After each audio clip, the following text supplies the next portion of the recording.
Hello there. Hi there. Hope you're well.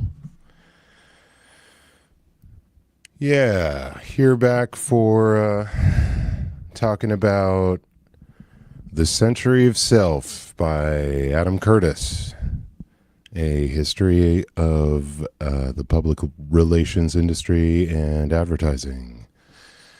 I really found a lot of things that I'd already been studying when I found this in the aughts.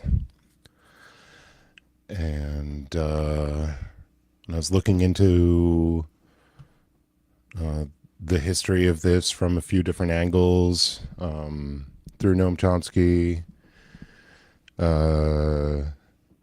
and started a bunch of other investigations. The works that are referenced here and the different groups, some of them I wasn't aware of at the time at all. And I had heard of this group Est, and I'd heard like friends of my parents mention this in passing and people making kind of Est jokes, but didn't know what they were talking about. Oh, there's Summer.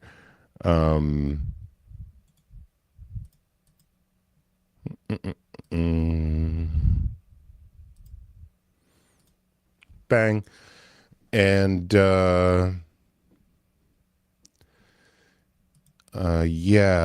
this really cleared up a lot of things. So yeah, good to see everybody. So the first two episodes, and there's a little review of what happened. The first two episodes start with the ideas of Sigmund Freud and psychoanalysis, why they were developed basically, and then how those ideas were imported into the United States, into the business world, through this discipline of public relations that was developed, or you could say the father of that was the nephew of Sigmund Freud, this guy, Edward Bernays. That's hilarious. I just like worried this microphone stand off the desk by going back and forth. That's hilarious.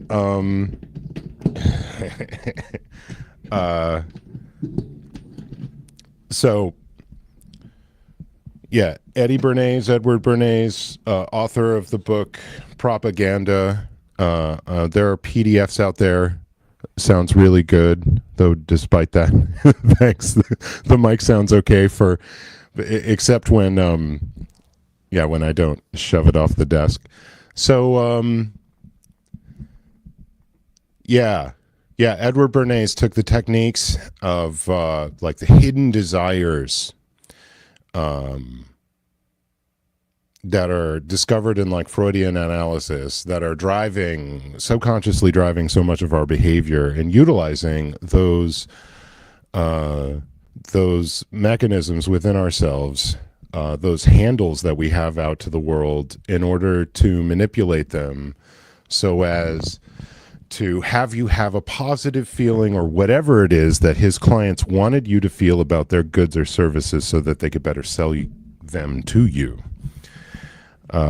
And not just products, but political ideas, politicians. They could, through these techniques, anybody could sell you anything.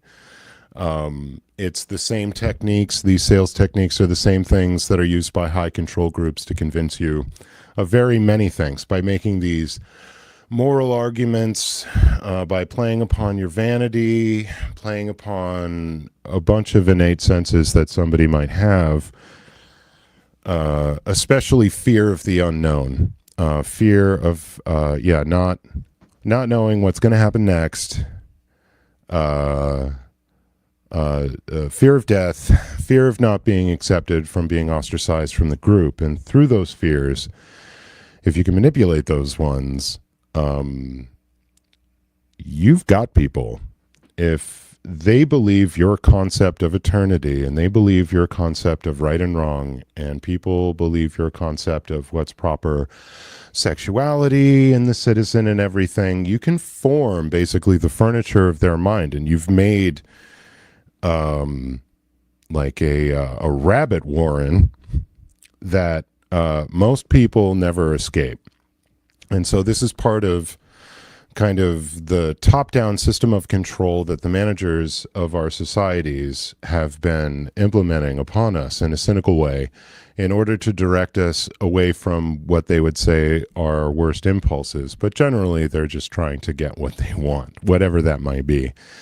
So part two got into how these ideas and how powerful they were, how they were able to move markets and launch brands and launch presidents and celebrities and all of that, that whole power structure became ascendant after World War II through the 50s and 1960s in such a way that psychoanalysis had a very real dominance over psychology and psychiatry and its practices and beliefs. And part three is about the first real cultural retort to that took hold in the late 1960s and shaped a lot of what I think people called self-discovery and the New Age movement and counter groups, things like that. So yeah, without further ado, let's get into it. There's a little intro here. Century of Self, Adam Curtis. Let's see. Ding-a-ding-a-ding-a-dang-a-ding-ding. Yeah, let's do that.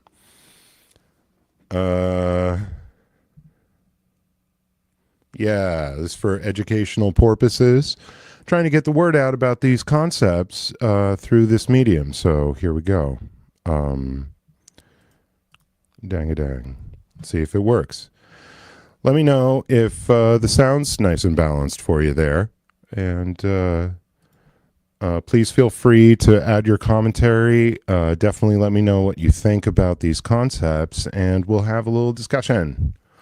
Thank you all for showing up here. Let's see. Linda, Prelos, Cajun Juju. Of course, Summer here.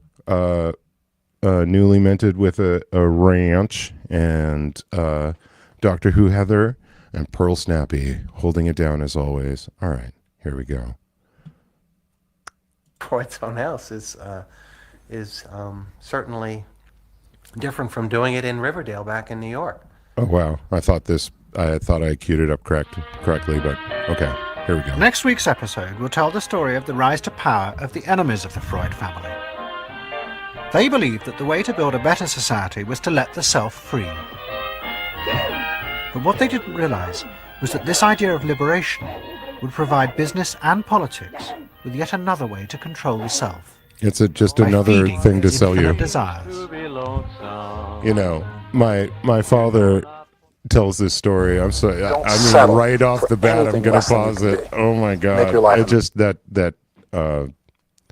gave me this memory. He tells a story of posting up in this town that was known for having a lot of hippies in 1969, and he came up with a loose criteria of like clothing articles that might identify you as a hippie, and if you hit like a certain number of the criteria, he would mark you off as that. And he found just a very large percentage of people to have already assimilated this counterculture dress in order to signify all of the things that they were. And, you know, all of these marketers and people that were selling all of this regalia were making a really nice mint off of it too.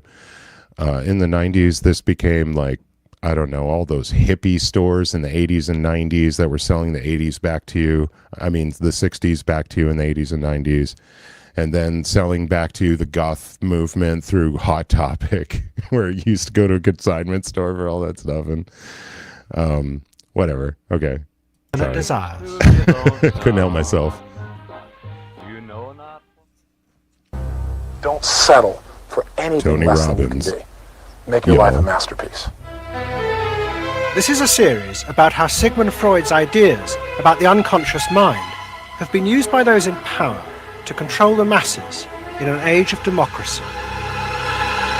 Sure. Last week's episode showed how Freud's ideas spread throughout America in the 1950s. They were promoted by his daughter Anna and by Freud's nephew, Edward Bernays, who invented public relations.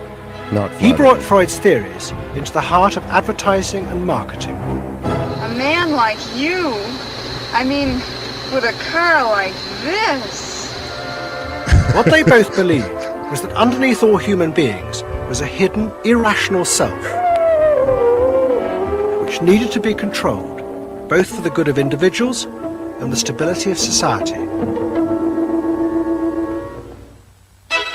The Yep. Freuds were about to be For your toppled own from good. power by opponents who said they were wrong about human nature.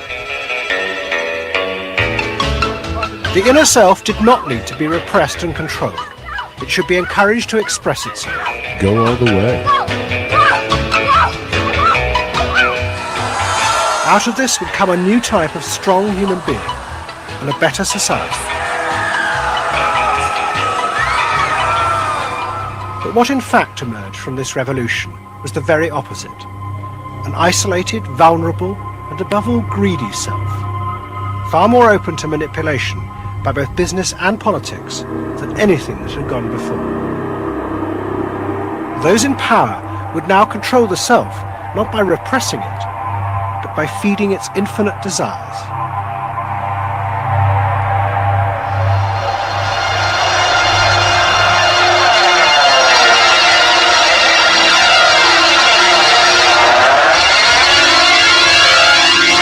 Oh, that's kind of hot. That level was kind of hot. What goes on here is the liberation of feeling.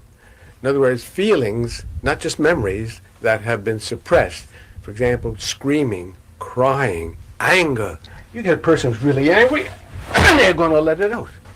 No! No! I could kill you. I'm an old man. Listen, I can't get all the strength into this that young people would get if they have those feelings. That wasn't bad. In the 1950s, It's lucky that I found that I didn't have to pay for that one. Play the drums, and that seems to do pretty good for this kind of thing. Outside of the direction of one of these therapists, this looks Reichian in therapy. Wilhelm Reich, and I think he's about to be mentioned here. Is a very controversial figure in the United States and in the mental health history. a small group of renegade psychoanalysts began a new form of therapy. They worked in small rooms in New York City You bet, and bro. encouraged their patients to express their feelings openly. I want help. I do. I want help. It was a direct attack on the ideas of the Freudian psychoanalysts, who had become rich and powerful, teaching Americans how to control their feelings. In Freud's work, you see, they were afraid of the feelings. They believed that what they wanted was contained people, very proper, doing the right thing and living a proper life. That's what they wanted. But That's pretty true. not an intense emotional life. Yeah. Freud wasn't emotional himself. I mean, he's an intellect, Freud. I was an intellect too, I know, but I'm also more than that now. So you The say. leader of this group was a man hated by Freud and his family. Hated by the United He States was called government. Wilhelm Reich. Yes. Reich lived an isolated life in a house he had built for himself in remote mountains near the Canadian border. Reich originally had been a devoted disciple of Freud's in Vienna in the 1920s. But he had challenged Freud over the fundamental basis of psychoanalysis. Yeah, that's interesting, Pearl. Kind Freud of emo. argued that at Kind of heart, emo Freud. Human That's beings no were still doubt. driven by primitive animal instincts. The job of society was to repress and control these dangerous forces. Reich believed the complete opposite. The unconscious forces inside the human mind, he said, were good. It was their repression by society that distorted them. That was what made people dangerous. Yeah. Well, maybe Reich and both. Freud had two fundamentally differing views about what was essential human nature. At its core, Freud saw an uncontrolled, violent, warlike, raging inferno of emotions. Reich said these things are not the way human beings are originally destined to be. They're the result of not permitting the original impulse to express itself. Yeah, there's a fair amount of truth to that. And it comes out of these two perspectives, come out of the destabilization of the world going into the 20th century, that the people that write about it, it was clear that the old paradigm, the old power structures that were controlling everything were failing, and they were grasping to try to find new things to be able to do it and try to redefine the tale of the tape of how we had gotten here. And so there was all of this new synthesis of history in the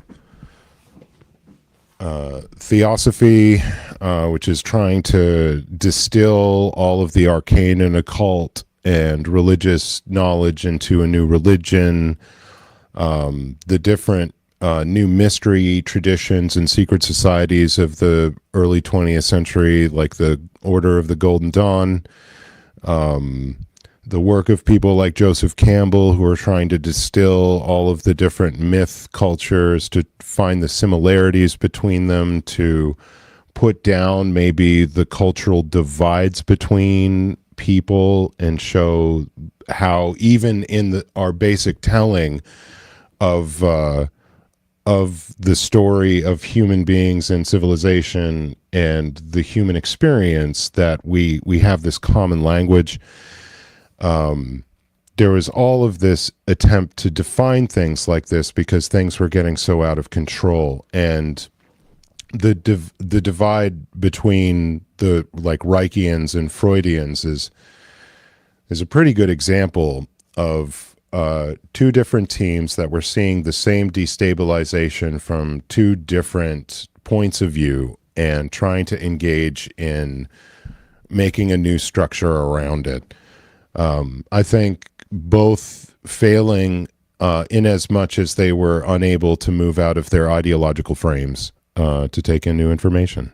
The underlying natural impulse, Reich argued, was the libido, sexual energy. If this were released, then human beings would flourish. This is But the this main idea thing with brought Reich. him into direct conflict not only with Releasing Sigmund Freud, human sexual Freud's daughter energy. Anna, who believed that the sexual forces in humans were dangerous if not controlled. My father thought that you should liberate the libido and have freedom. And he developed the theory rather early that neuroses were due to lack of good orgasm, or any orgasm. And that was, Anna Freud, you know, was a virgin. I mean, this is very important because There's some she kind of never shade had between these sexual families still, relations with a Freud. man. And here was this man preaching that But not untrue. the way to health was through orgasm. And here was this woman who had been analyzed by her father because she was masturbating. So here's this woman who's opposed to sexuality, really, and here's this man who's preaching sexual freedom. I mean, there was bound to be a clash, wasn't there? The conflict came to a head at a conference in 1934 in Switzerland. Anna Freud, who had by now become the acknowledged leader of the psychoanalytic movement, forced Wilhelm Reich out. She destroyed his career. Power play. She got rid of him, very definitely. And I guess part of what I'm doing is getting rid of her. Explain. Well, I think that Anna Freud shouldn't get away with what she did, that it should be known. Maneuvering to get him kicked out of the International Psychoanalytic Association. At the very least, yeah, people should be aware. Revenge. You might say so, right? Or wronging a right. No, righting a wrong. You better cut that one Yeah. out. Isn't that called a Freudian slip? Yes, it is. That's Reich fled delightful. to the United States and built his home and Certainly, laboratory. still salt shaking. His ideas became grandiose to the point of madness. He was Yeah. convinced that he had discovered the source of libidinal energy.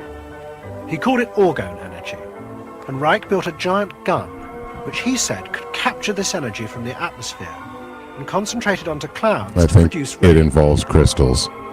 He also said that the gun could course. be used to destroy UFOs, which threatened the future of the world. Look out. In 1956, Reich was arrested by the federal authorities for selling a device that he said used orgone energy to cure cancer. Reich was treated as a madman. He was imprisoned, and all his books and papers burnt on the order of the court. Okay, so... A year later, Reich died in prison. All right. People maybe don't know this case, but if you think you live in a free society, or that the United States has been this free place that accepts all ideas and won't engage in these kinds of drastic behaviors if they believe that their authority is challenged effectively, here's a really good case. Now, do I agree with Wilhelm Reich and all of his crazy ideas about his gun, this cloud busting, and the orgone energy? No, I do not. But do I think that because those are wrong-headed ideas that you should take the entirety of the dude's life work and put it in an incinerator? I think that's completely wrong. I think that's completely wrong. You should probably try to do other things with the information if you want to claim to have a free society. And that was in the To the 30s. Freudians, it seemed as if their main threat had been removed forever. But they were wrong. What the Freudians didn't realize was that their influence in American society was also about to be challenged, and in a way that would lead not only to their decline, but to the dramatic resurgence of Reich's ideas in America and throughout the capitalist world. Yeah, it always happens like that. You overreach with the stamping it out, and it comes back. His whim Stronger. makes or unmakes manufacturers, wholesalers, and retailers. Whoever wins his confidence wins the game. Whoever loses his confidence is lost. By the late 50s, psychoanalysis had become deeply involved in driving consumerism in America. Most advertising companies employed psychoanalysts. They invested so And as much last in week's this. episode showed, they had created new ways to understand It's consumer the keys to the emotions, kingdom. above all with the focus group, in which consumers free associated their feelings about products. Out of this came new ways to market products by appealing to the hidden unconscious desires of the consumer. So he's saying free associate in relation to the product, right? So, like in psychoanalysis, how they'll have you on the couch, and free association, you'll just go through concepts in your mind and string them in an attempt to pick apart or tease out things that are kind of underneath your conscious mind. So to have a bunch of people free associate their fantasies about products in front of marketers is showing people they're just, unhidden. They're hidden, maybe unknown to them desires, and exactly how maybe somebody would just relate to these products in all of these different emotional ways, so that they could go back and amplify those particular aspects to even make that signal even stronger. And there have been so many subsequent generations of that process to make the signal stronger and more scientifically effective on more people. Something intimate is going on.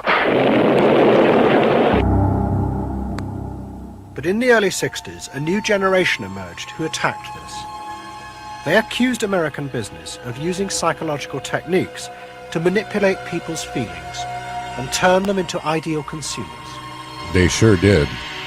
Some of them. Advertising was manipulation. It was a way to get you to do something that didn't come out of you.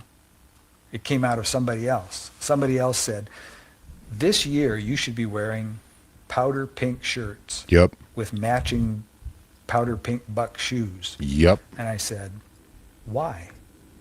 That's not who I am. That's who somebody else is. They wanted you to be somebody who would buy their stuff. Yeah. This whole feeling of being somebody else's tool. I don't want to be that. I don't want to be somebody That else's set man. of the I wanna be conveyor me. belt of tulips. But I mean, wow, that's so spot on to my thinking. Once you kind of become aware of these techniques, you can feel somebody reaching for your brain, to try to excite you in some way, to try to get you to, fly their flag, wave their pennant, say their slogan, join their team, whatever their team might be. And sometimes the team is just Colgate toothpaste. I've heard people have very serious discussions about toothpaste. In the mid-60s, a protest movement began on America's campuses. One of the students' main targets was corporate America. They accused the corporations of brainwashing the American public. Consumerism was not just a way of making... That shot right there, that is University of California, Berkeley. I know this footage. That is when Governor of California at the time, Ronald Wilson Reagan, called in the National Guard, sealed off the campus so that you couldn't, people that were on campus couldn't leave and people off campus couldn't come on, and then nausea gassed the entire campus.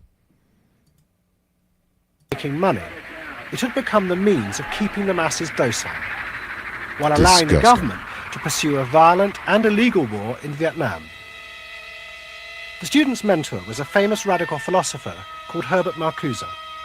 Marcuse had studied psychoanalysis and was a fierce critic of the Freudians. They had, he said, helped to create a world in which people were reduced to expressing their feelings and identities through mass-produced objects. It resulted in what he called one-dimensional man, conformist and repressed. The psychoanalysts really had become sad. the corrupt agents of those who ruled America. It was one of the most striking phenomena to see to what extent the ruling power structure could manipulate, manage and control not only the consciousness but also the subconscious and unconscious of the individuals. And this took place on a psychological basis by the controls and the manipulation of the unconscious primary drives which Freud stipulated. Yeah, so it by this point, and for some time, it had been so bad, and it's way worse now, that these industrialists and marketers had provided for a fair amount of the global population, certainly the American population, most of their opinions, their ideas, down to like their dreams. You would dream about their products in the way that they had programmed you to dream about them, so that you would desire them in the way that they would really want you to, and engage with them the way that they might wish you to. So, yeah, the subconscious desires, definitely. I wholeheartedly agree. Think about it, dear American people out there. You hear him, huh? You're all brainwashed, kiddies. You're all brainwashed. That's why you're here. They're saying right now, kill the bum. Look, I look at you in the living room. You're saying, kill me. No. Following the logic of Marcuse's argument, the new student left set out to attack this system of social control. It was summed up in the slogan, "There is a policeman inside all our heads. He must be destroyed."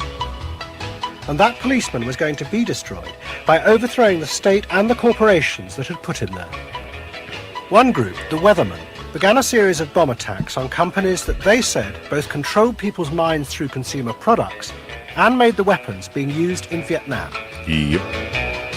There's no way to be committed to nonviolence in the middle of the most violent society that history's ever created. I'm not committed to nonviolence in any... Okay, this is a speech that Dorn gave after the 1969 student convention, when it was over between these two different groups, this one group that was really committed to radicalism and direct action, and the rest of the protest movement. This speech is that split.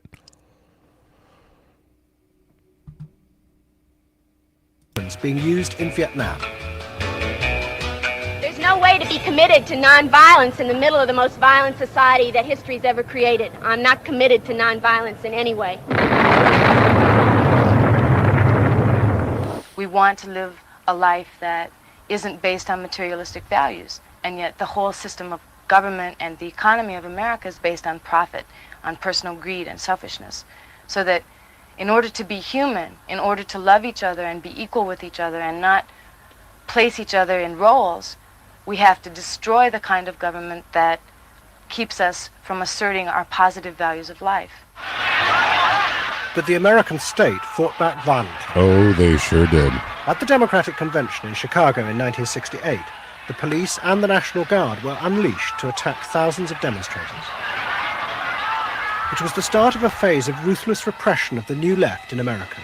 I think the United States government of that time reacted so violently and so horrifically against every and all protest group that existed at that time that it scared people off of the notion of like mass movement, direct action stuff for a generation. And there were different movements that were very serious at the time that continued on the work, certainly for racial liberation through the 70s and the women's movement in the 70s and the ecology movement and the protests of the various wars and the anti-AIDS movement. But the direct confrontation with the state stuff didn't really start up, in my mind, again until the late 90s. And we're still seeing some of that. But I think that's up for discussion for sure. It culminated in the killing of 4 students at Kent State University. Okay, so Summer Savage, when Dorn was speaking in 1969, that was after RFK was shot in May of 1968, after the immediately following his victory speech for California, for winning that state. May of 1968. University, 18 months later. Oh shit. Sorry guys. In the face of this, it's 30 minutes in, but it's Kent State. It culminated in the killing of 4 students at Kent State University. I don't want to mess up that part. 18 months later. Let's see. We have to destroy part of a phase of ruthless repression of the new left in America. It culminated in the killing of 4 students at Kent State University 18 months later.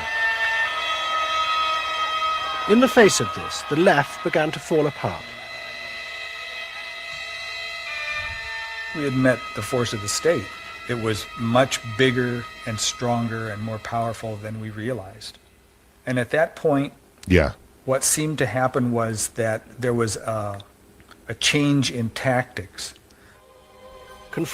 So, I mean, these kids, so Kent State 69, 68, MLK, RFK, which 2-3 years before Malcolm X, 2 years before that JFK. There are so many political assassinations, and that also the president of South Vietnam, that was our ally in South Vietnam, was killed like a month before JFK. So the political assassinations were everywhere. The federal government and the secret police of the federal government, directed by J. Edgar Hoover, was knocking on every door and tapping every phone, trying to get Martin Luther King to commit suicide, famously, by sending him letters that, the only way out is that.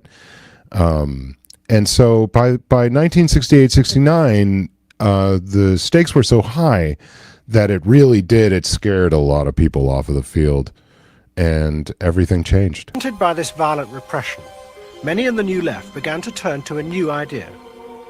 If it was impossible to get the policeman out of one's head by overthrowing the state, instead one should find a way of getting inside one's own mind and removing the controls implanted there by the state and the corporations. Out of this would come a new self, and thus a new society. Not a bad idea in its basic form. People who had been politically active were persuaded that if they could change themselves and be healthy individuals, and if a movement grew up just aimed at people changing themselves, then at some point all that positive change going on, well, you could say quantity would become quality, and there would be a sort of a spontaneous transformation of society. Yeah. But political activism was not required. It's about A making little idealistic. that if enough people changed the way they were, that the society would change. So the personal became political. Yes, the personal became political. The yippies were Without changing absurdists the personal, that had these you didn't stand a very, chance. very interesting rallies. You should look them coming up. up against the state power of the United States was not an option. Well, after a time, for most regular people, besides the Weather Underground, that went underground and continued on this stuff for over a decade, yeah. I mean, they outgunned us. And to produce the new self, they turned to the ideas and techniques of Wilhelm Reich. Since his death, a small group of psychotherapists have been developing techniques based on Reich's ideas. Their aim was to invent ways that would allow individuals to free themselves from the controls implanted in their minds by society. Their center was a tiny old motel on the remote coast of California. It was called the Esalen Institute. There it is. The dominant figure It's still talked was a about psychoanalyst in called hushed Fritz Perls. tones. Perls had been trained by Reich and had developed a form of group encounter in which he pushed individuals to publicly express the feelings inside them that society had said were dangerous, should be Okay. repressed. So going forward, there's going to be some expressions of like intense emotionality. I don't think it gets too terribly weird, but it's intense emotionally here. That thing inside the encounter me, like groups. a little demon in there, it doesn't come out very often. It's really hard to get it out. Now put the thing inside you on that chair and talk to it. Pearls used to call this getting on the hot seat in front of a group. If this were the hot seat and you were Pearls, and you would guide me into this process of self-enactment, self-revelation, of staying present to all the parts of yourself and noticing it, and then As much as ownership you of know that you're noticing, and you notice that you notice. Yes, I can come out. I can come right out of him. And I can push him aside. So that You, say you. I can push you aside. Yeah. Be the demon with each one of us. I can make you all cry. Yeah. I can make you all feel terrible. To me, this looks like a pretty rigid act Maybe even forever. by an individual. I can make the mouth, this mouth here, do things and say things. I can almost destroy anyone, each one of you, if I get out. There Almost. isn't one of you that I would spare. Not even you. How do you feel now? I feel better. I feel very honest. Yeah. And you notice the increase of power. In other words, taking ownership of who you are and how you act and how you feel. Your whole being in the world. Yes, but is this really who you are? This new self, perhaps, that you haven't experienced or expressed, is this just the context of this group? Is it this authority figure, this bearded person that has all of this status? Are you performing for them? Are you trying to get their approval? There seems to be a camera in the room. Are you performing for a camera now? And to me, there's way better acting when somebody can kind of display this stuff. This is an individual to me that is not really in touch with themselves or their emotions. And they've come up with this story and this character that they've put like the scary bits of themselves into, stuff that they can't like really accept about themselves, or that, you know, just scares them. They've put them all into this thing and they're going to display it. And to me, I mean, play acting is effective in role playing and whatnot, but I think the mistake here is to say that we've discovered your actual true self. In other words, giving you autonomy, owning your Because freedom. what is that? I'm frightening. What's the real? When I have To who? power, I'm frightening. See, I frighten you with my power. I frighten you with my power.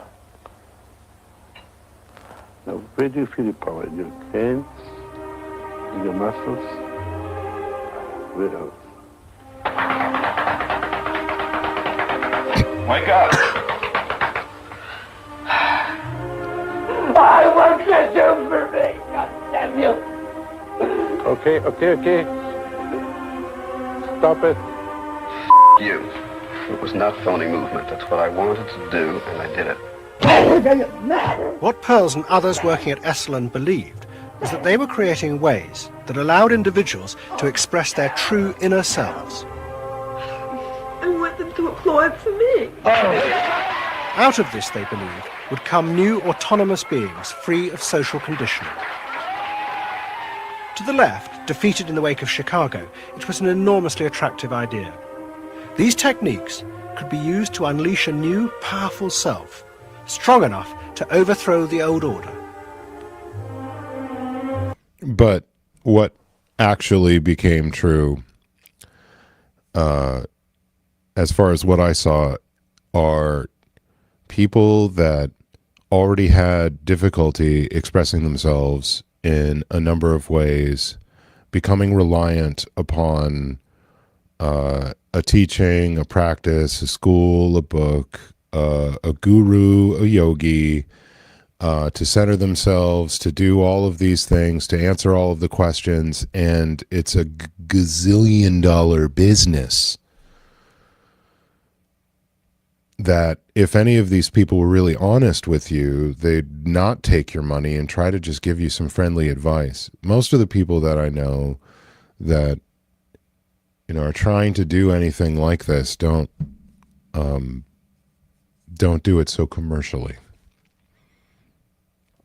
Not to say therapists shouldn't take money, they should, but I mean, these kinds of bookstores, the retreats, all of these things where there's no real evidence as far as you know, how effective these treatments or these programs might be. But certainly if you just get that feeling, if you get the, or just like any other cult or control group, if you get that feeling of belonging. Yeah, self-help, right. The self-help movement, you know, self-discovery, self-actualization, encounter groups, all of these, I mean, you could say is kind of controversial, life coaches as well. There are good and bad life coaches. There are good and bad things of everything, but I would say that there's way too much of people giving of themselves to people that say that they have these ultimate answers when they're grasping at straws just like everybody else. And that perspective might be, you know, more helpful for people in crisis that, well, especially if there was more mutual support in our society, which we don't have. But yeah, known as self-help, and by many other names. But especially if you're paying a whole lot of money for this kind of stuff, that's what I'm talking about. Looking at you, Scientology. In the late 60s and early 70s, thousands flocked to Esalen. Only a few years before, it had been an obscure fringe institute. Now it became the center of a national movement for personal transformation. Look at how Human big this potential gets. movement. It's So it became magnetic. People wanted to join this stream of exploration. Within 7 or 8 years, there were about 200 of these centers in America, looking mainly to Esalen for the leadership. I feel so liberated. Really? It's fantastic. And it took on a big political agenda.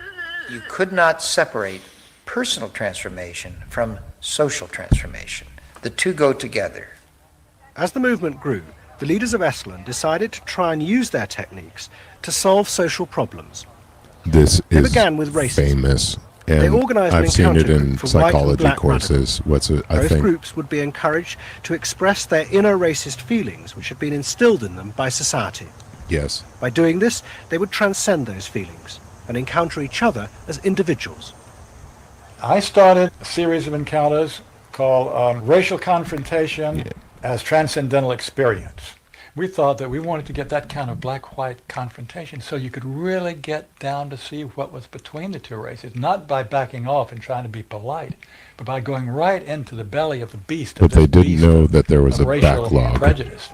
And Like these a were lot. extremely dramatic. A These long were the backlog. toughest workshops ever convened at Esalen Institute. I'm looking at you, Whitey. You got clothes on. You got shoes on. You're just so sure looking at me, huh? You got the goddamn police in the neighborhood. Really? They're not my You got a governor. You got a mayor. Oh, really? You got the president. You got vote, too. ambassadors. You can vote, too. You got jets in Vietnam. That's the benefits of slave labor. You got buildings, sky. This poor kid right here is giving some of the same excuses that we are hearing now. Still, haven't learned the lesson that there's a different experience in America given a bunch of different determining factors at your start. One of them is definitely race, and definitely in the late 1960s, it sure was. This person's denial when the hoses were out, when the National Guard was out, when the dogs were sicked on you, when it was the lunch counter sit-ins and the Edmund Pettus Bridge and people disappearing. And this kid and most of white America sharing this sentiment that none of this existed. And you can get ahead too. You have a vote. What do you mean? What do you mean? And so, of course, if that's what you're bringing to this table, you're not ready for this conversation. This kid is not ready for this conversation. You probably should have listened a little more. Skyscrapers that you dominate and control economically and politically, and tell me that it's not yours. It's yours, too. Then the blacks all got together and attacked the whites. And they just let us have it. What they call it was peeping somebody. Peeping somebody means peeping into their secrets, into their phoniness, and so forth. Like the white liberal. Oh, they really got onto the white liberal, you know. So don't give me no shit about I'm free. You're a goddamn liar, you white pink son of a bitch, you. Yeah, I want to know what you came down here for. You want a black buck, huh? Yeah. You looking for a stud? Huh? Well, what did you come here for?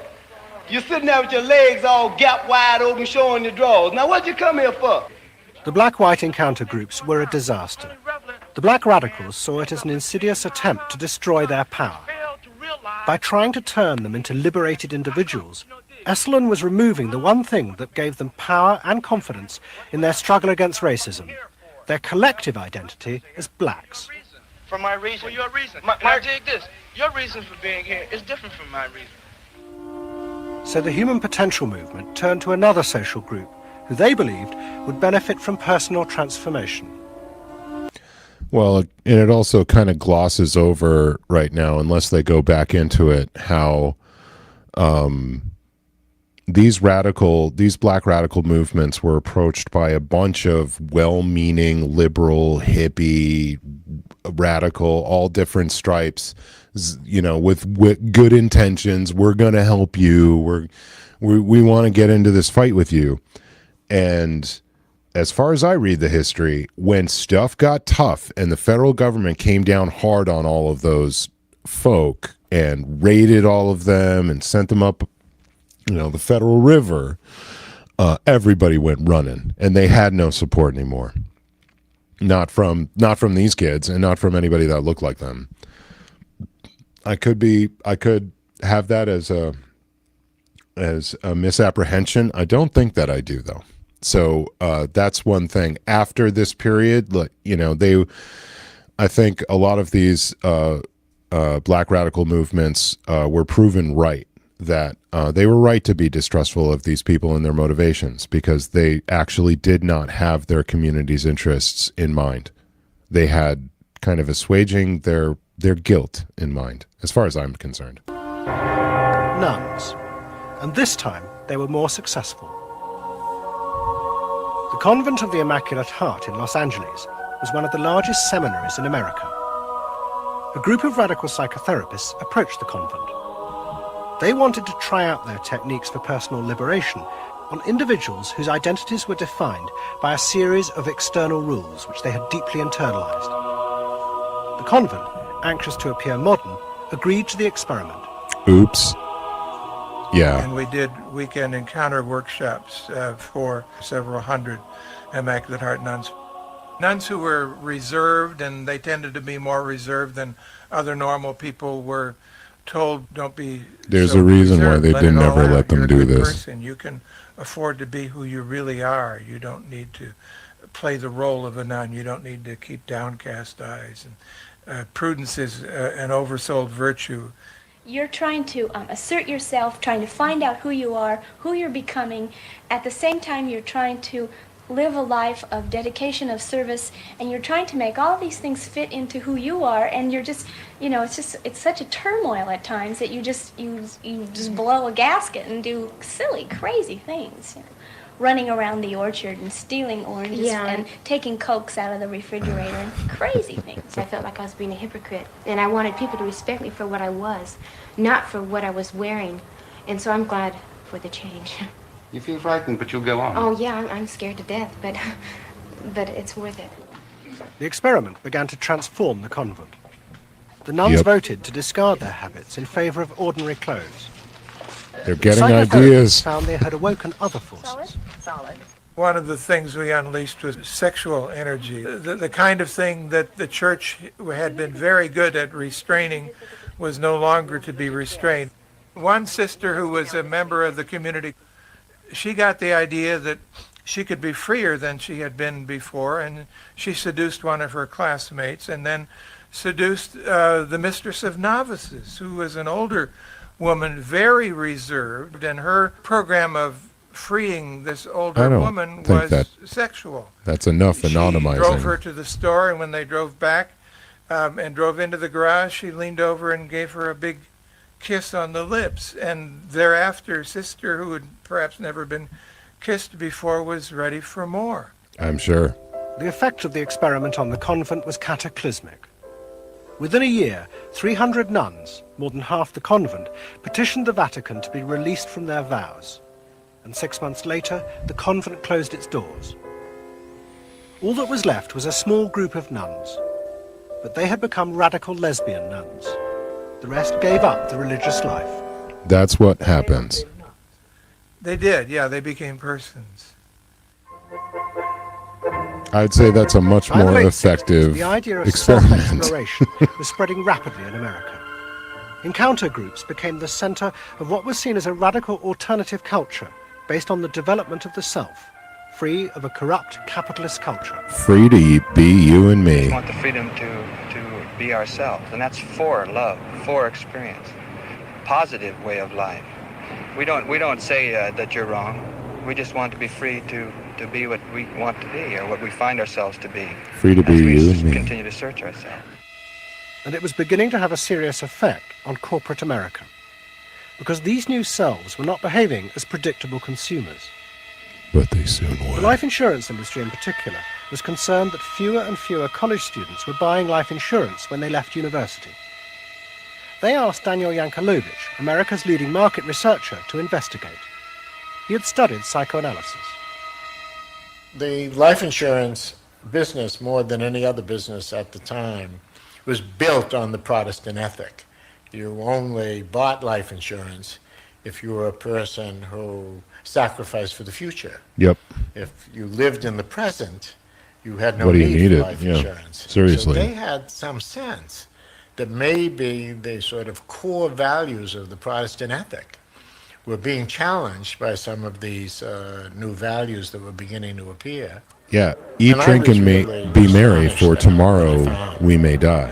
The conventional Kind of interpretation, the ethic dominant interpretation, taking over. was that it had to do with political radicalism. But, it was clear to us that that was a mask, a cover. The core of it had to do with self-expressiveness. That this preoccupation with the self and the inner self, Yes. that was what was so important. Personal The ability radicalism. to be self-expressive. That's what those Esalen people were saying. 300 miles to go. We're out of sight. Yankelovich began to track the growth and behavior of these new expressive selves. What he told the corporations was that these new beings were consumers, but they no longer wanted anything that would place them within the narrow strata of American society. Yep. Instead, what they wanted were products that would express their individuality, their difference in a conformist world, And so the very things that US corporations did not make. Products have always had an emotional meaning. What was new was individuality. The idea that this product expresses me, and whether it was a small European car. So if they already have a system whereby you're already having an emotional reaction to a product, and they've provided these narratives that are generally accepted about what these things mean, these products are symbols in society that mean status, that mean attractiveness, that mean success, that mean you are these different things, and now they were going to make like a finer gradation of categories, of subcategories, of personality types that they could make whole kind of suites of services and goods around. And it would seem like a natural fulfillment of like your subconscious desires just like appearing all of the time if you're going along with it. And this is the beginning of the concept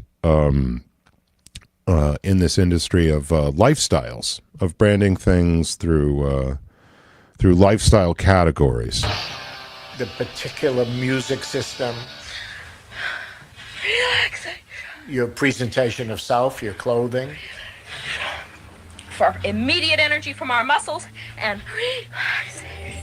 These become ways in which people wow. can expend their Far money out, man. in order to say to the world who they are.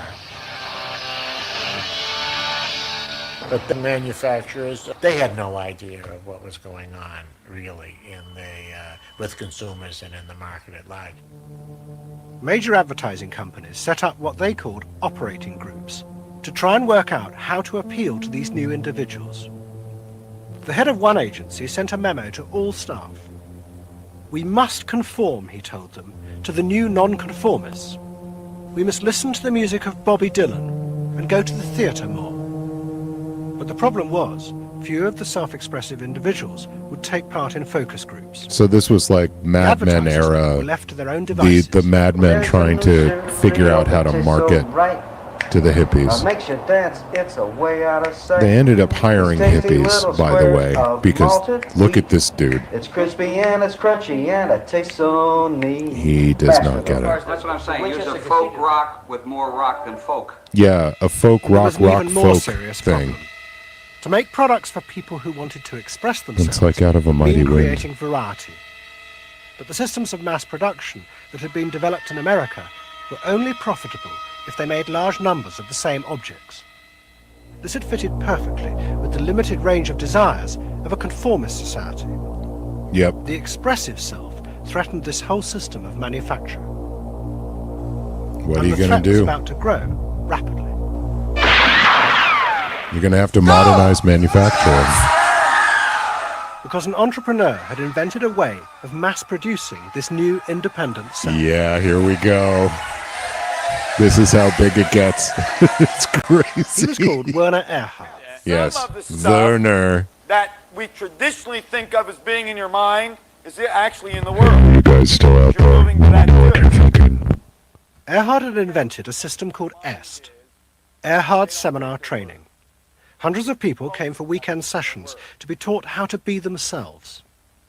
And EST was soon copied by other groups, like exegesis in Britain. Many of Erhard's techniques came from the human potential movement, but he criticized the movement for not having gone far enough. Their idea that there was a central core inside all human beings was, he said, just another limitation on human freedom. In reality, there was no fixed self, which meant that you could be anything that you wanted to be. The thesis of the human potential movement Yeah. was that there was something really good down in there. And if you took these layers off, what you were going to wind up with was a kernel, a something that was innately self-expressive, that was the true self, that was going to be a wonderful thing. In actuality, you found people who'd gone to the last layer and took off the last layer and found that what was left was nothing. This is not a surprise. And Werner Erhard explaining this as something that they discovered is so disingenuous. And to me, it's a dead giveaway that this guy is a charlatan. Now, the whole idea that when you get beyond all of these structures and that the person, the thing that we're regarding as a self, that you peel the onion and afterwards there is actually nothing there, has been in the mind of human beings for thousands of years, and just not in the West so much as we have these traditions that build up the ego. Buddhism and parts of Hinduism, Sikhism, like a bunch of these Eastern traditions regard this as a central truth of existence. And he's acting as though my seminar training, named after me, we did it. We're going to save the world. Sounds familiar, right, guys? Y'all. The EST sessions were intense and often brutal.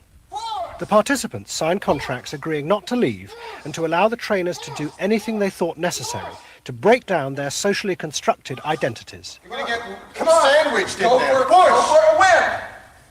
If I push harder than you do, I'm gonna squash you. So you better push fast. Now, hard, do it!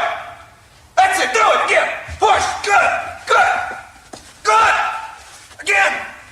Yes! That looked a little romantic. The real point to the S training was to go down through layer after layer after layer after layer until you got to the last layer and peeled it off, where the recognition was that it's really all meaningless. And you're a trillion years old, like eternal being, and like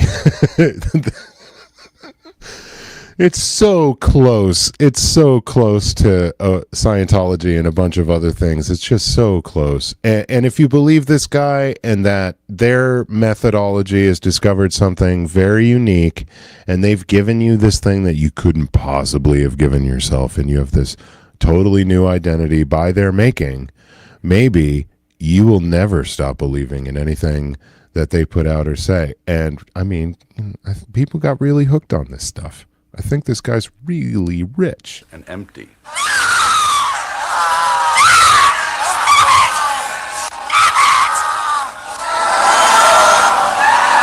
Yeah. Sounds like a fun weekend to be in a convention center in the 70s like that, right? Now, that's existentialism's endpoint. S went a step further in that people began to recognize that it was not only meaningless and empty, but it was empty and meaningless that it was empty and meaningless. And in that, there's an enormous That's still freedom. Buddhism, guy. All the That's still Buddhism. constrictions, all Oh, of the... and I think I've said this before. You know, people in the monastery get to the point where the desire to reach enlightenment is this barrier that they have to dissolve. So, like, and it goes to attachment. That's just another attachment to all the things in this world that Buddhism is working to dissolve. And again, you didn't do this. Rules you've placed on yourself are gone. And what you're left with is nothing. And nothing is an extraordinarily powerful place to stand, because it is only from nothing that you can create. And from this nothing, people were able to invent a life, and allowing them to create themselves. It's only from nothing. So, you know, the absolutist language, when you hear I it, want you to start to make beware that sound. if it's And a on that philosophy. sound, create in people the world the way you want to create it. What Earhart did was to say that only the individual matters, that there is no societal concern, that you living a fulfilled life is all you need be concerned about. Est people came out of those trainings feeling that it wasn't selfish to think about yourself, it was your highest duty. Here come the 80s, right behind that. Oh no, not Bob, not Denver, no! Hold me like you never. No, buddy. The training is 2 weekends, and it was quite an incredible experience for my life. I'll forever be grateful for the Graduate? experience. I got a great deal out of it. We Did really you want get to a know who we certificate? are. There are things going on. We learn more and more about ourselves all the time, and to really find out what it is that makes us tick and how we are discovering ourselves. Est became hugely successful. Singers, film stars, and hundreds of thousands of ordinary Americans underwent the training in the 1970s. But in the process, the political idea that had begun yeah. the movement for personal transformation began to disappear. One of the original ways. vision had been It's a that through multi-pronged discovering attack, and expressing but that's one of them. a new culture would be born, one that would challenge the power of the state. We will not let them separate our culture from our politics. We are a people. We are all together.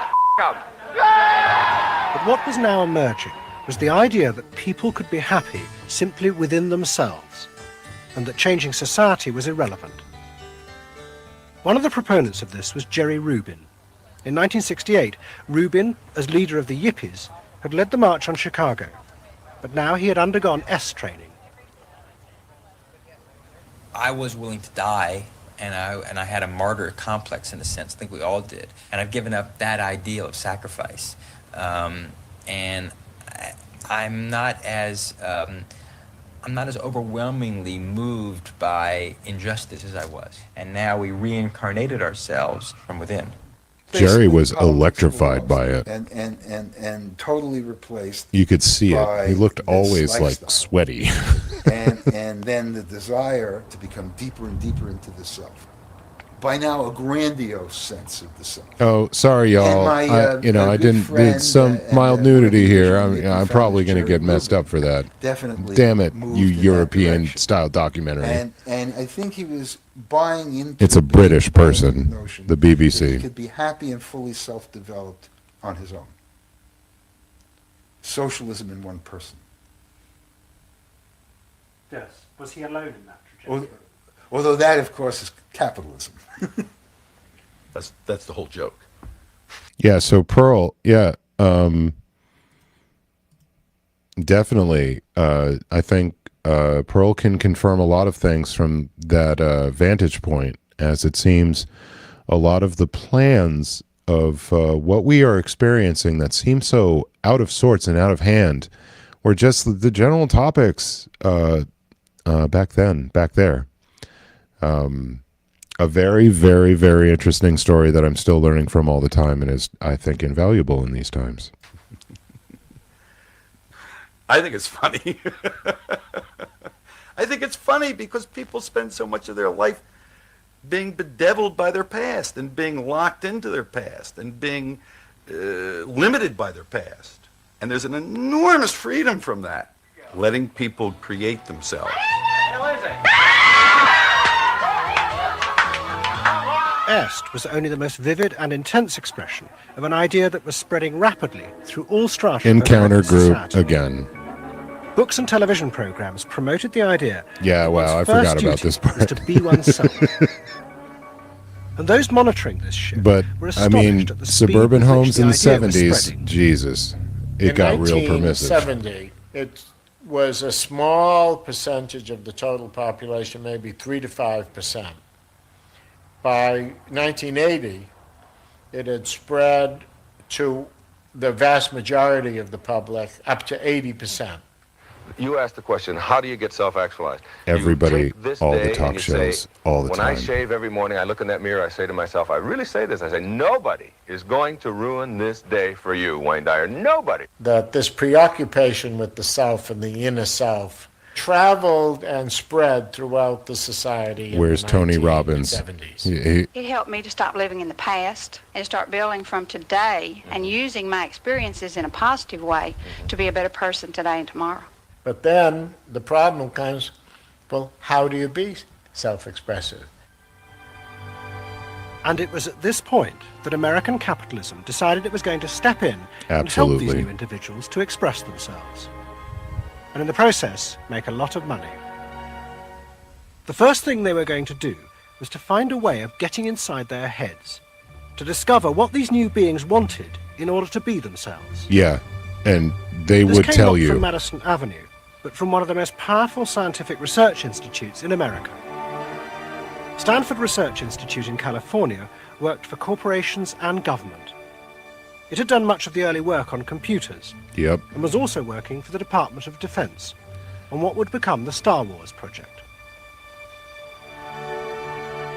In 1978, Some tough stuff. a group of economists and psychologists at SRI decided to find a way to read, measure, and fulfill the desires of these new unpredictable consumers.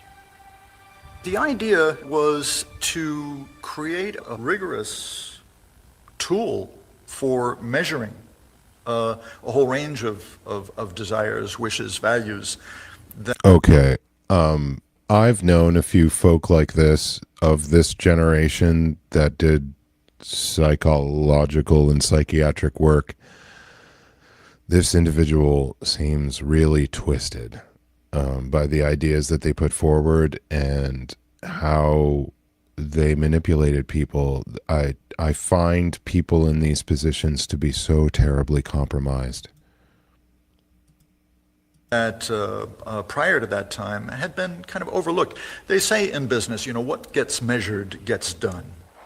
Yikes. We were basically telling manufacturers, if you're really going to satisfy not just the basic needs, but individuated wants, whims, and desires of more highly developed human beings, you're going to have to segment. You're going to have to individuate. To do this, SRI turned for help to those who had begun the liberation of the self. In particular, one of the leaders of the human potential movement, a psychologist called Abraham Maslow.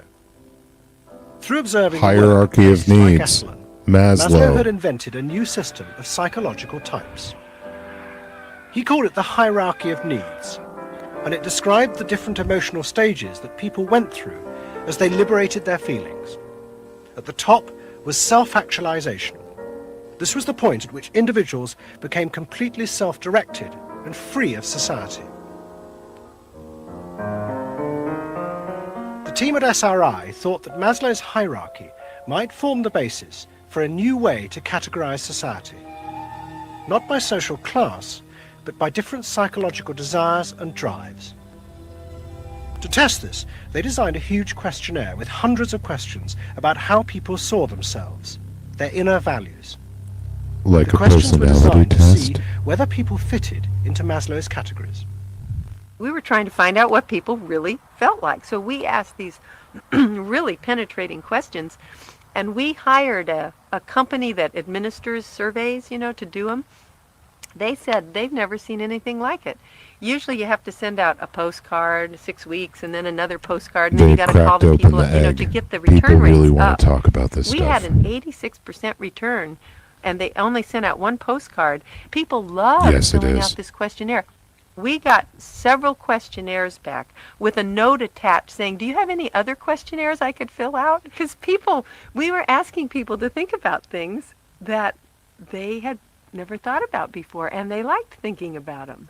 Like you know? what? Like what they felt inside? Yeah, like what they felt inside. What motivated them? What was their life about? Yeah, but then What you was can important to them? totally It was sort of control like, them. Wow.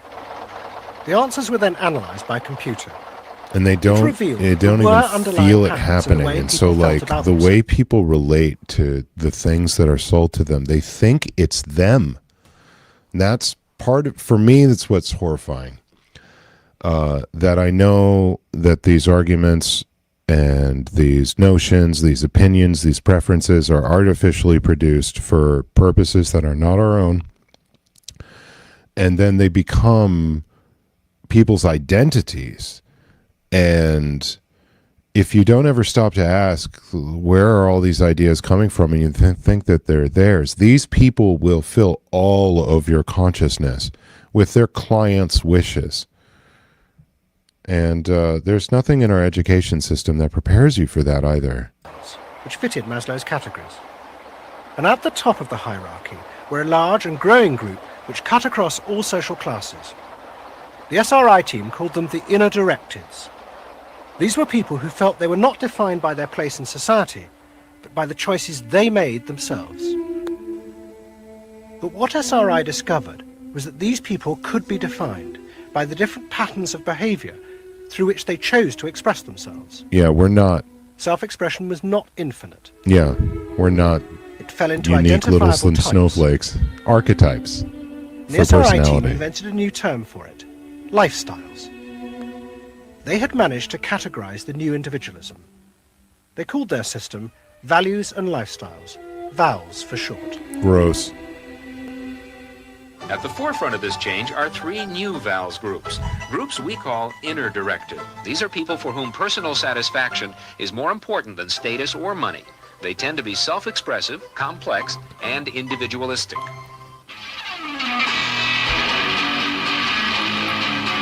Rob is an I am me. I am me's are searching for new values. We got all breaking away sorts from of products traditions for and those inventing their own rebels. standards. Rob even They invented think his they're own name, rebelling. Rob Noxious. Jody is an experiential. This is a group seeking inner growth through direct experience. Sell her a Experientials bike, aren't in one place racquetball, much. This is sell the her try a anything once crowd. And all windsurfing that thing. activity takes goods and services. Their hobbies are hands-on, and their possessions are simple, but not always simply priced. I'm a bookseller. I sell books. I'm a businessman.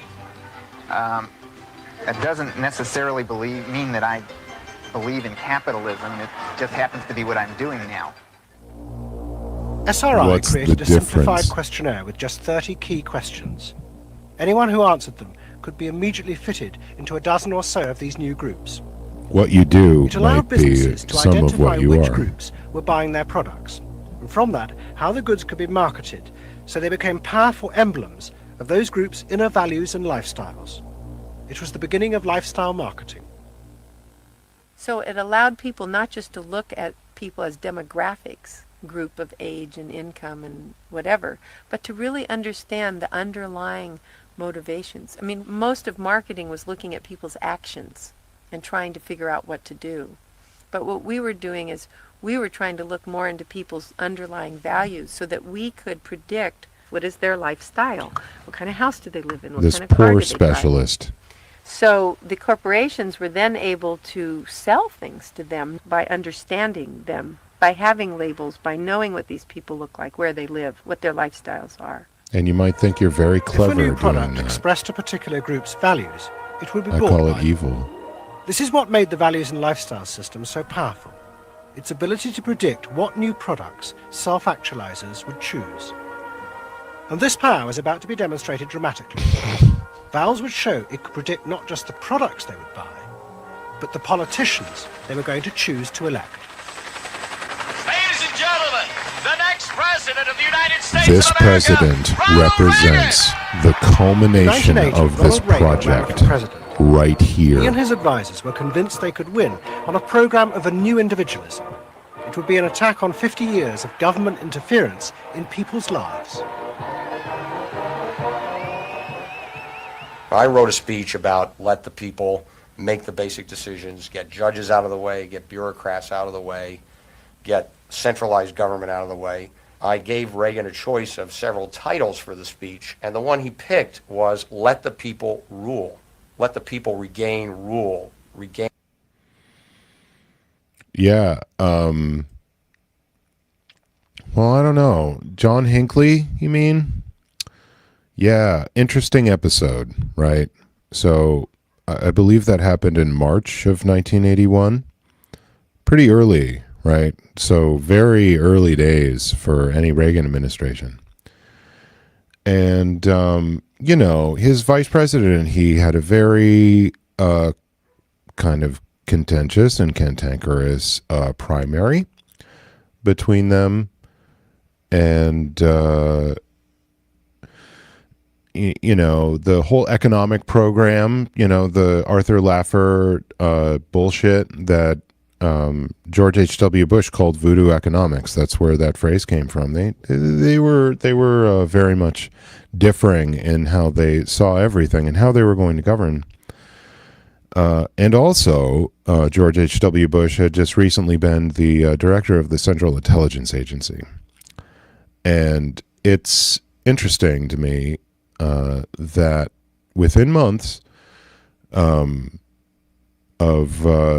you know, them being anointed into the White House, that Ronald Wilson Reagan catches a bullet inches from his heart, almost ascending the CIA's golden boy for that generation to the supreme executive seat of power.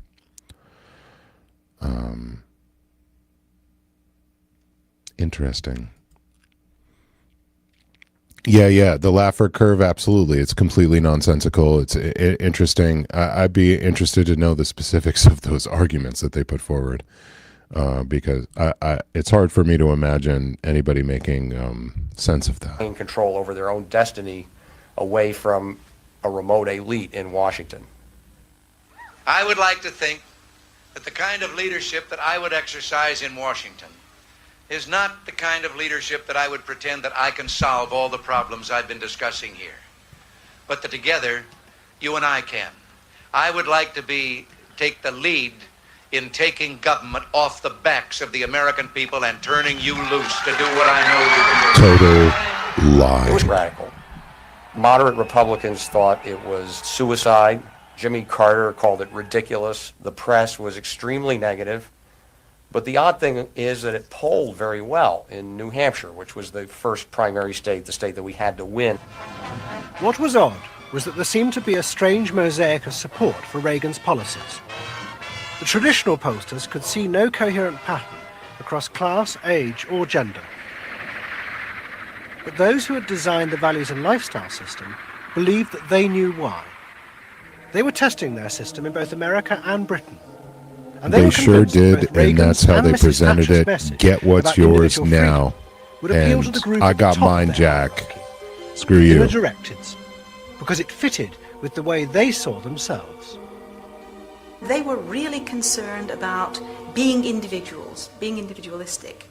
And so Yeah, in the New Hampshire early primary stages, is when we were looking at really the has some messages terrible history that both to it. Thatcher and then Reagan were putting across, we said they are using words that will really appeal to a lot of the younger people, and particularly to the people who are moving towards self-actualization. We call them the inner-directed people.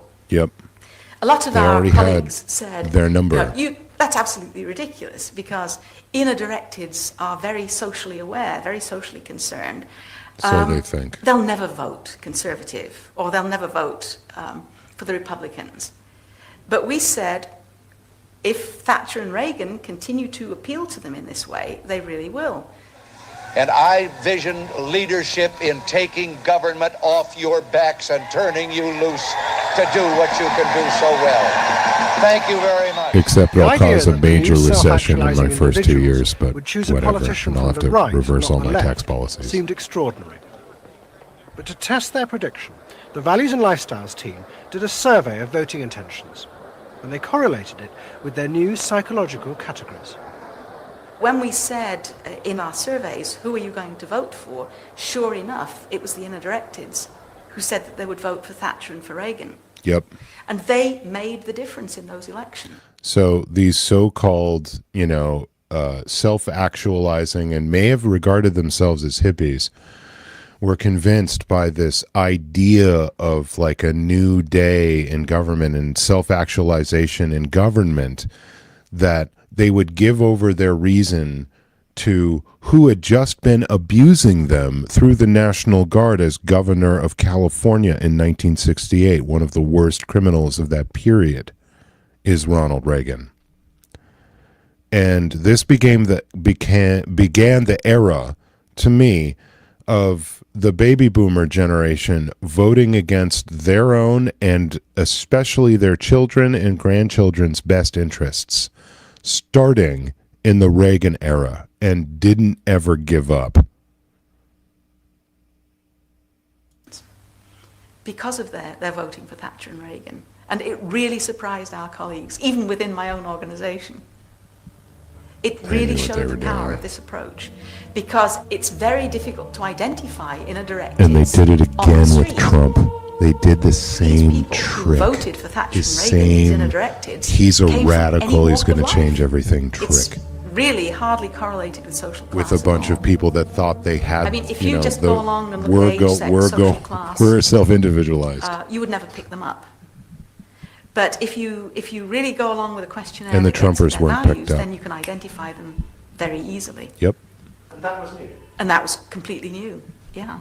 Gross. At the beginning of 1981, Ronald Reagan was inaugurated as president. But he took charge of a country that was facing economic disaster. The terrible Stagflation. inflation of the 1970s had destroyed much of America's traditional heavy industries, and millions were unemployed. And the Democratic Party But true to his unhitching campaign themselves from promises, labor. Reagan told the country he would not step in to help, as all previous governments had since the war. These United States are confronted. Well, yeah, I don't mean all boomers. I grew up in a house that was also similarly anti-Reagan and anti all of this stuff, and my parents' friends moved out of the country and never came back when he was elected. I understand. But it was also a time where, it was like a decade of disillusion and breaking of the brains of all of these movement-headed people who had given up by the 1980s for an easy life. And they started to just vote for an easy life and less money for schools and less money for roads and an easy life. And we're going to get it all on the stock market on the back end. And that's what our economy became. And they sold everyone else down the river while they did it. It's not everybody. I'm talking about generational effects. Of course, there were true believers, and there are people that saw this coming from a long way off. But as a generation, at this point, the whole dream of whatever it was, revolution in the 60s and resisting the state power, that was pretty much gone.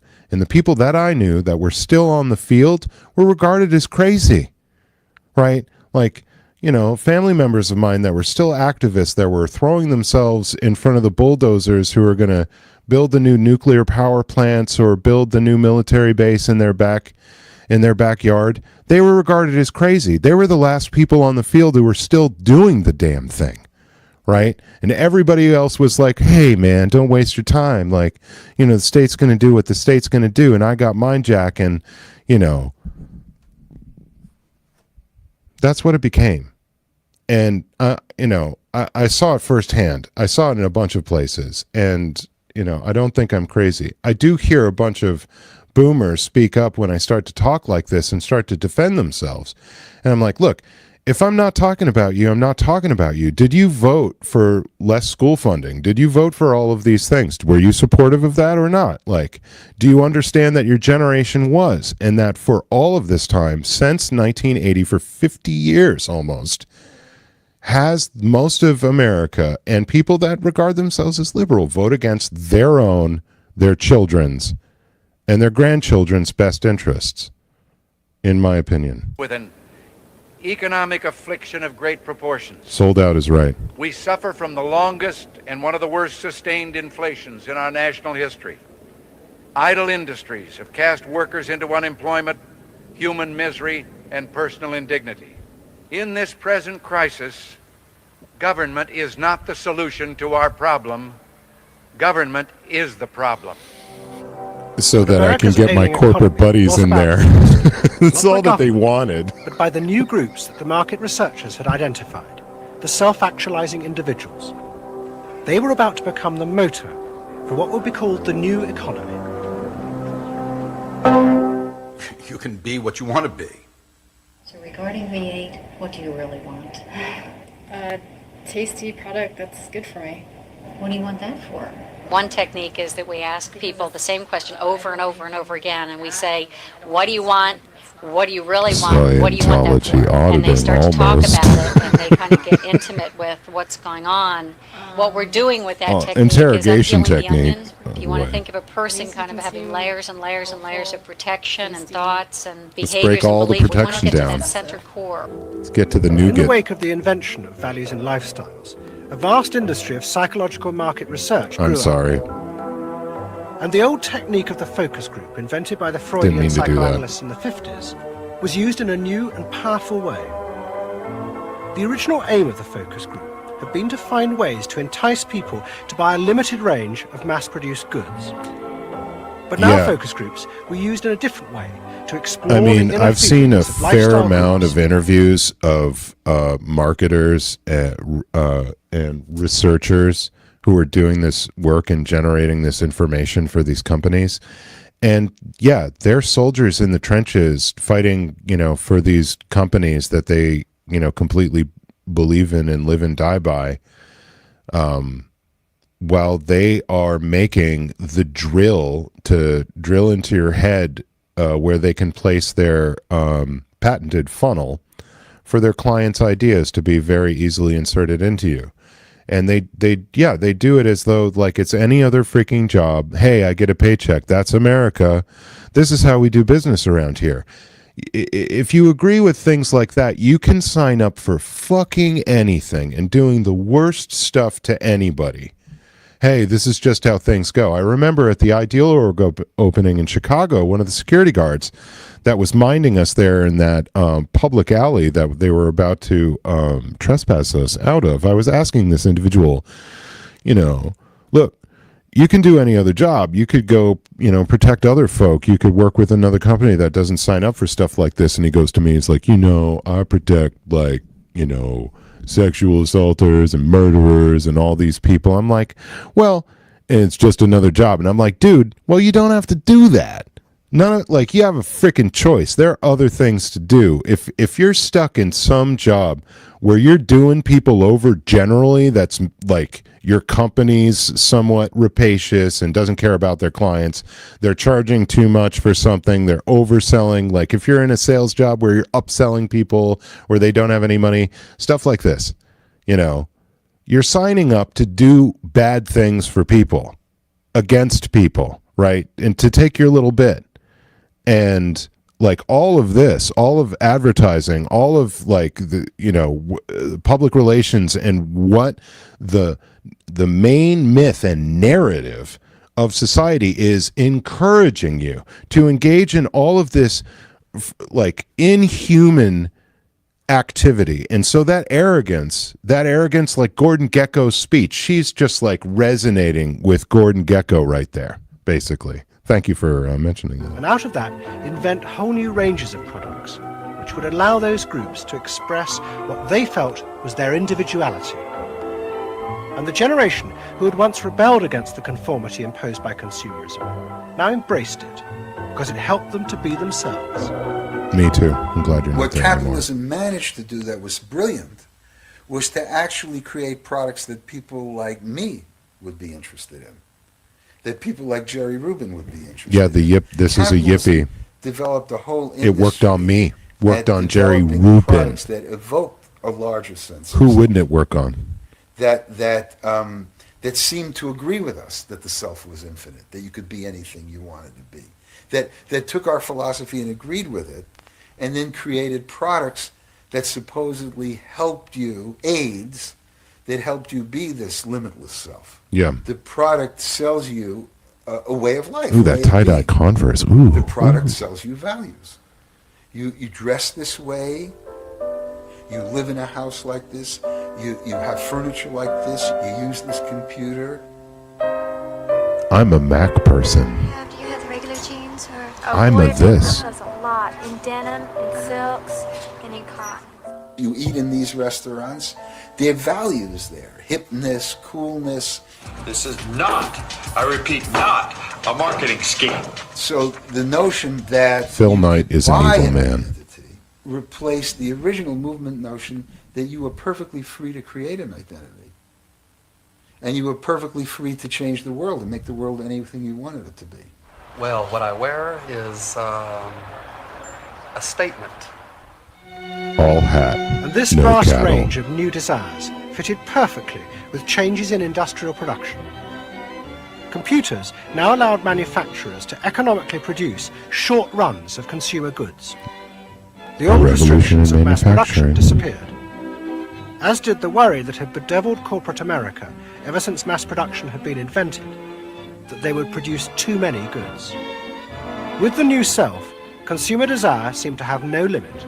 In the United States, the concern of companies was always that supply would outstrip demand, that we were producing too much, and that there was not a market for it.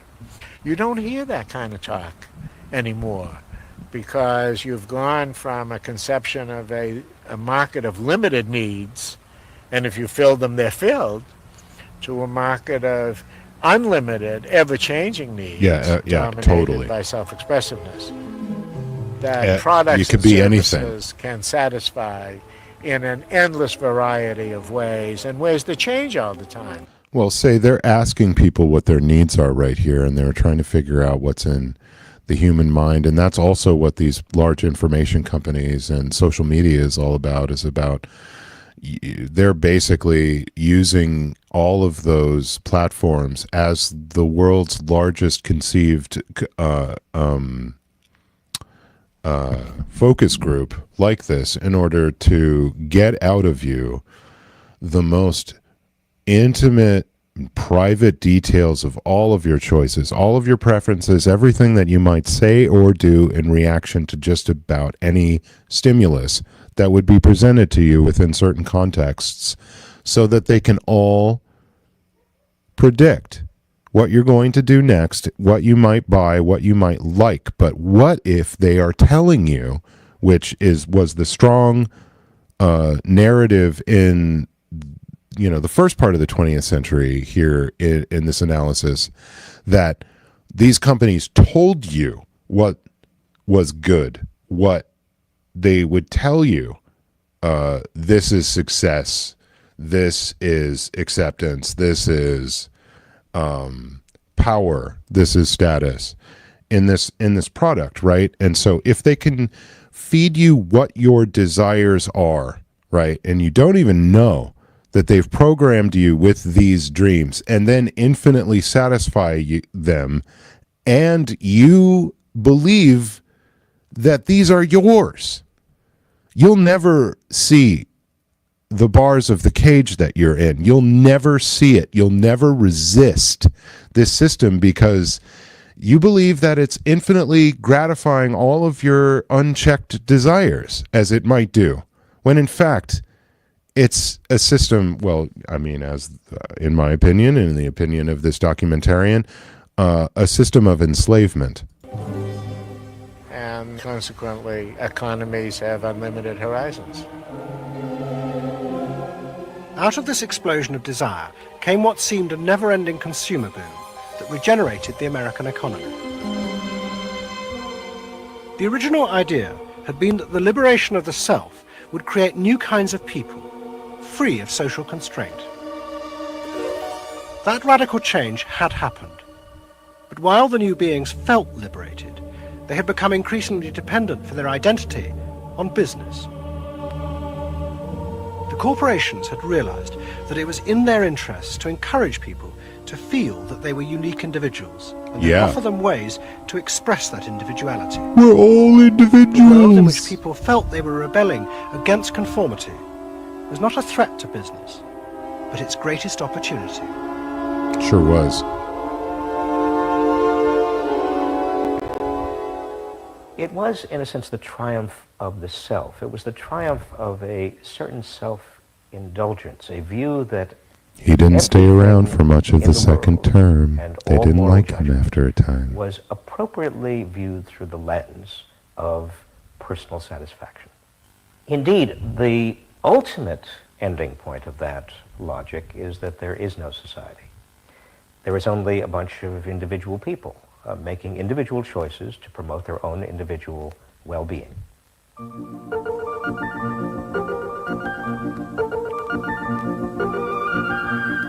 Next week's episode tells the story of how politicians on the left, in both Britain and America, turned to the techniques developed by business in order to regain power.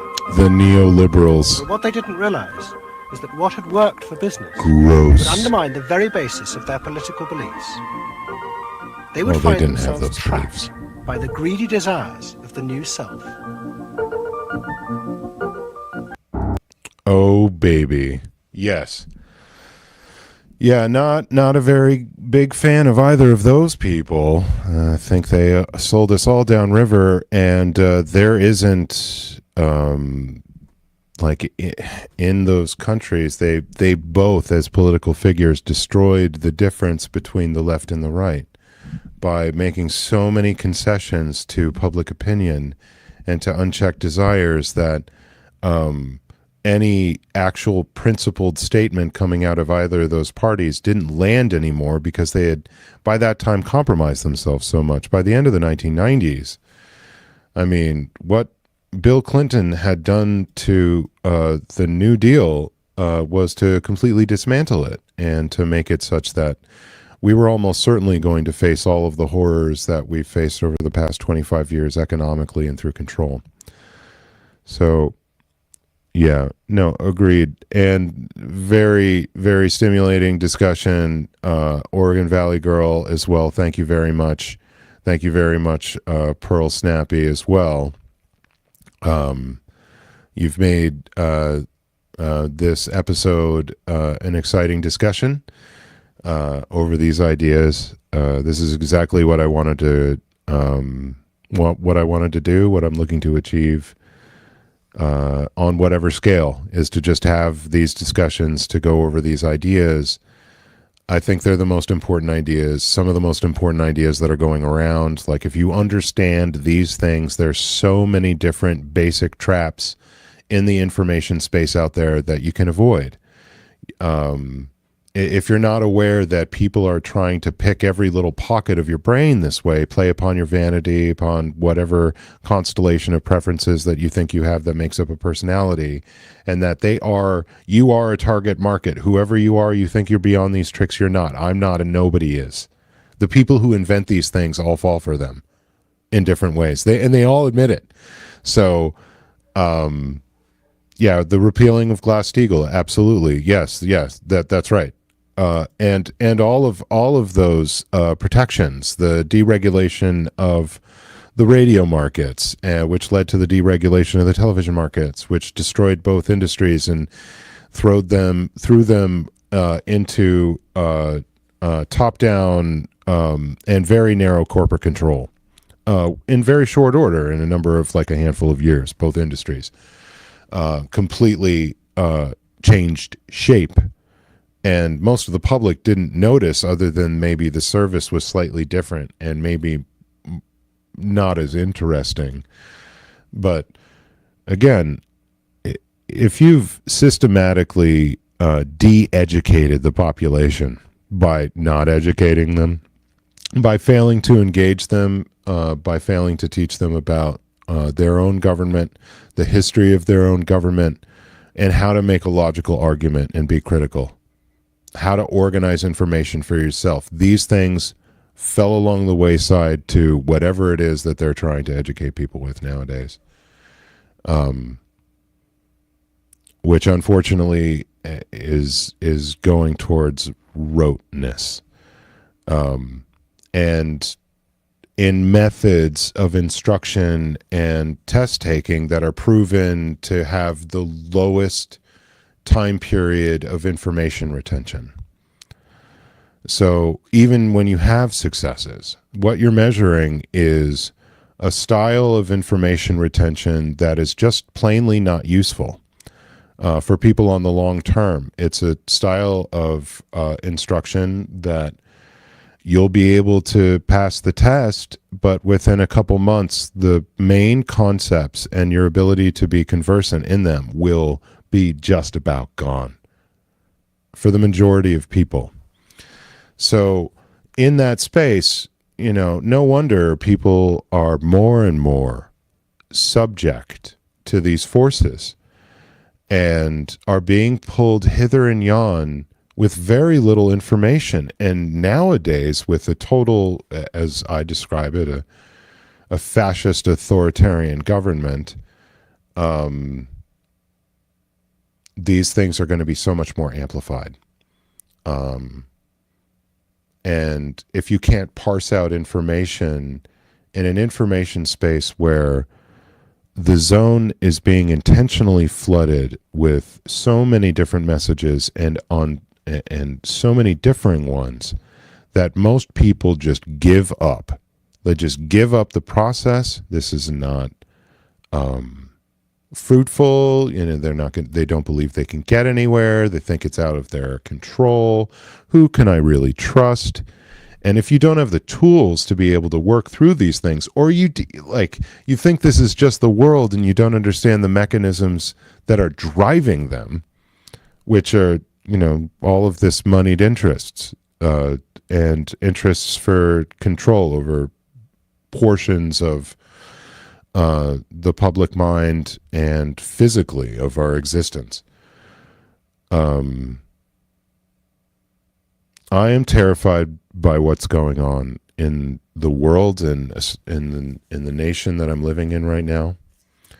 And I've been terrified by my fellow travelers in that they don't seem very well prepared to be able to handle what comes next. And this has been for over a generation that I've had this kind of awareness. And during that time, I've seen the public mind and certain kinds of resistance and certain kinds of self-expression piece at a time be ratcheted down and taken away, sanded off, become less and less acceptable. And it's strange that with the information age, so-called, and the internet age, the social media age, when we're spoiled for choice for information, to me, it seems like there's far, far, far more conformity.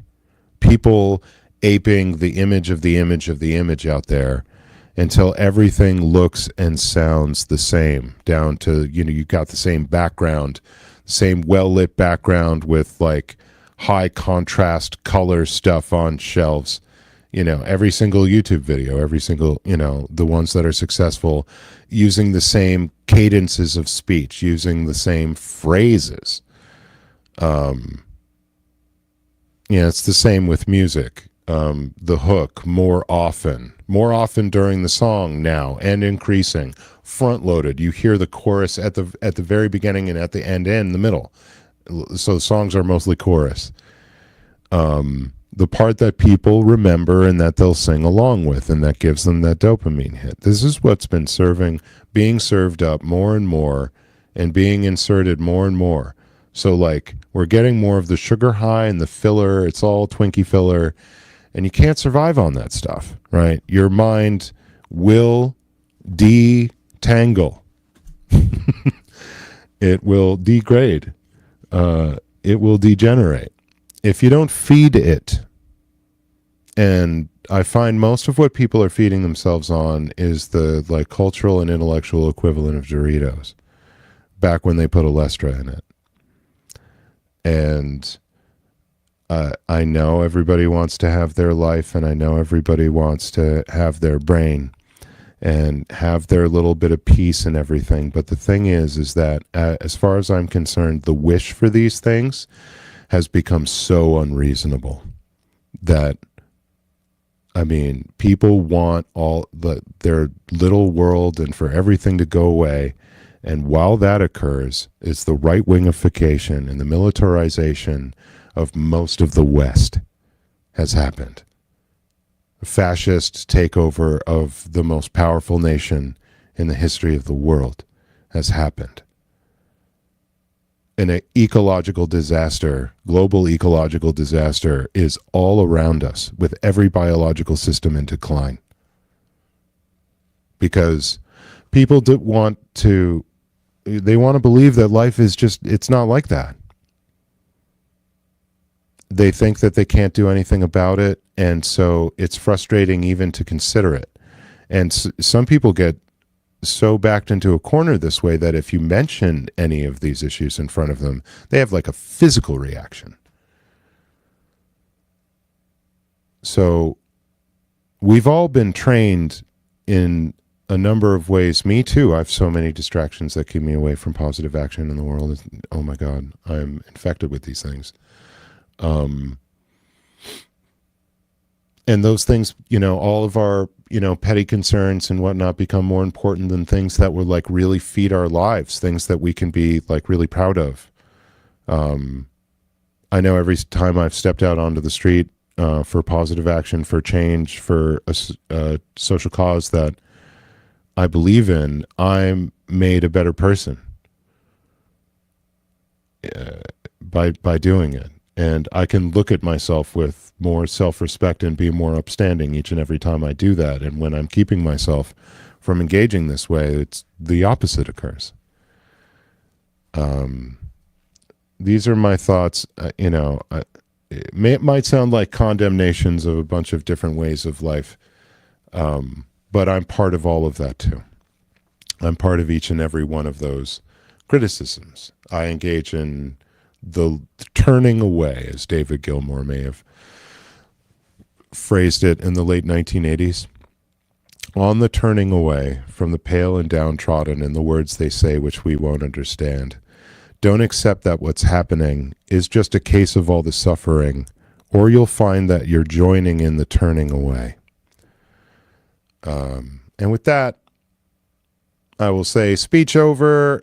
You guys really made this great conversation. Looking forward to the next one, which will be relatively soon. We'll put this down. We'll keep going. I'm going to be doing this more often.